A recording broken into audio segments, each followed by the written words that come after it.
যেই রাত্রে আল্লাহর কোনো বান্দা, আল্লাহর কোনো বান্দি যদি ইবাদতের মাধ্যমে কাটিয়ে দিতে পারে, আল্লাহ পাক রব্বুল আলামিন তার জিন্দেগির সমস্ত গুনাহ খাতা মাফ করে দেবেন। সুবহানাল্লাহ। আল্লাহর রাসূল সাল্লাল্লাহু আলাইহি সাল্লাম বলেছেন, মুসলিম শরীফের বর্ণনা, নবীজি বলেন, মুআজ ইবনে জাবাল রাদিয়াল্লাহু তাআলা আনহু থেকে রওয়ায়াত, তিনি বলেন, ইয়াত্তালিউল্লাহু ইলা খালকিহি ফি লাইলাতিন নিসফি মিন শাবান। শাবান মাসের একটি রাত, 15 তারিখের রাত। কোন তারিখের রাত বলেন? 15 তারিখের রাত, তার মানে 14 তারিখ দিবাগত রাত।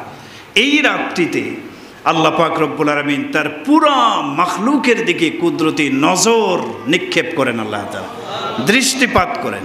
আল্লাহ তার কুদরতি নজর দিয়ে পৃথিবীর সমস্ত মাখলুকাতের দিকে আল্লাহ উকি দেন, নজর দেন। এরপরে নবীজি বলেন, ফায়াগফিরু লিজামিই খালকিহি, আল্লাহ তার সমস্ত মাখলুককে মাফ করে দেন। সুবহানাল্লাহ। ইল্লা লিমুশরিকিন, তবে যারা কাফের মুশরিক তাদেরকে আল্লাহ মাফ করেন না। আউলি মুশাহিন, যে ব্যক্তির অন্তরে আরেক মুসলমানের প্রতি বিদ্বেষ ভাব গোপন থাকে, হিংসা বিদ্বেষ নিয়ে যে ব্যক্তি জমিনে চলাফেরা করে, এই হিংসুক এবং মুশরিক ব্যক্তিকে আল্লাহ মাফ করেন না। এছাড়া কোনো মুসলমান, আল্লাহর কোনো বান্দা বান্দি যদি এ রাতে আল্লাহ তাআলার কাছে তওবা ইস্তিগফার করে মাফ চায়, সবাইকে আল্লাহ মাফ করে দেন। সুবহানাল্লাহ।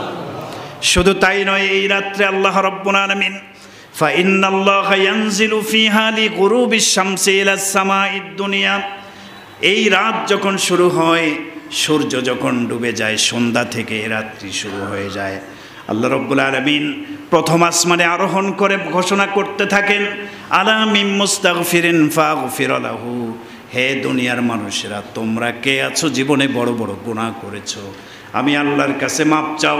আজকের এই রাত্রে শাবানের মধ্য রজনীতে তোমরা ইবাদতের মাধ্যমে আমার কাছে ক্ষমা চাও, আমি আল্লাহ রাব্বুল আলামিন তোমাদের জিন্দেগির গুনাহগুলো মাফ করে দেব। সুবহানাল্লাহ। কে আছো মাপ চাইবা আমার কাছে, মাপ চাও, আমি আল্লাহ তোমাদের মাফ করে দেব।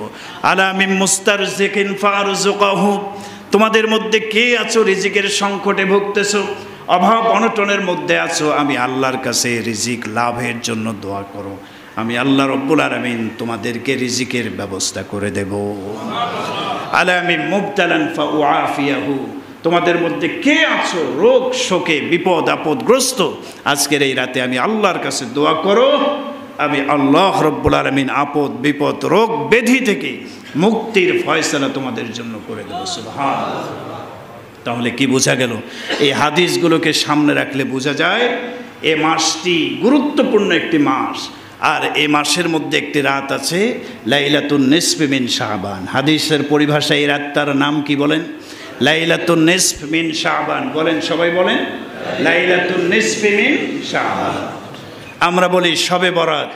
শবে বরাতকে অনেকে বাংলায় বলে ভাগ্য রজনী, এ কথা ভুল। শবে বরাত মানে ভাগ্য রজনী না, লাইলাতুল কদরের অর্থ ভাগ্য রজনী। ওই রাতে মানুষের ভাগ্যে এক বছরে কার কি ঘটবে না ঘটবে, হায়াত মৌত রিজিক দৌলত সব কিছুর ফয়সালা হয় কোন রাতে? লাইলাতুল কদর। বলেন, কোন রাতে? লাইলাতুল কদর। ওই রমাদানুল মুবারকের শেষ দশকের বেজর রাত্রিগুলোতে লাইলাতুল কদর, সেই লাইলাতুল কদরে হায়াত মৌত রিজিক দৌলত এগুলির ফয়সালা হয়। ওই রাত্রিকে বলা হয় ভাগ্য রজনী। শবে বরাত এটার অর্থ কি? এটার অর্থ হলো মুক্তির রজনী। সবাই বলেন, কিসের রজনী?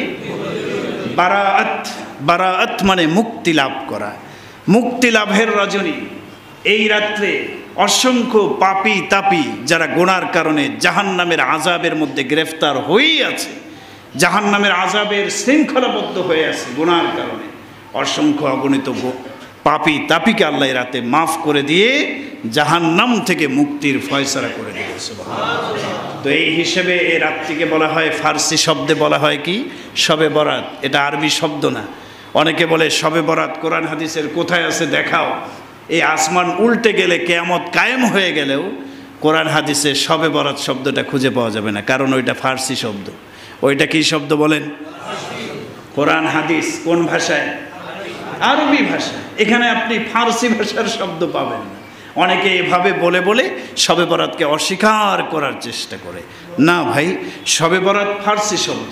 যেমন আপনাকে যদি বলি যে কোরআন এবং হাদিসে কোথায় আছে নামাজের কথা, নামাজ শব্দ দেখান, পারবেন দেখাতে? কোরআন হাদিসের কোথায় আছে নামাজ বলেন? কোরআনে আছে নামাজের কথা, সলাতের কথা আছে। সলাত তো আরবি শব্দ, আর নামাজ হচ্ছে ফার্সি শব্দ। কি বলেন, ঠিক না বেঠিক? আমি যদি বলি কোরআন হাদিসের কোথায় আছে রোজার কথা, বলেন? রোজা শব্দটা ফার্সি, উর্দুতেও ব্যবহার হয়। বাকি আরবি শব্দ হলো সওম, বহু বচন হলো সিয়াম। এটা কোরআন হাদিসে খুঁজে পাওয়া যাবে না। তাহলে ফার্সি শব্দ হচ্ছে শবে বরাত, এটাকে কোরআন হাদিসে এই শব্দে তালাশ করলে পাওয়া যাবে না।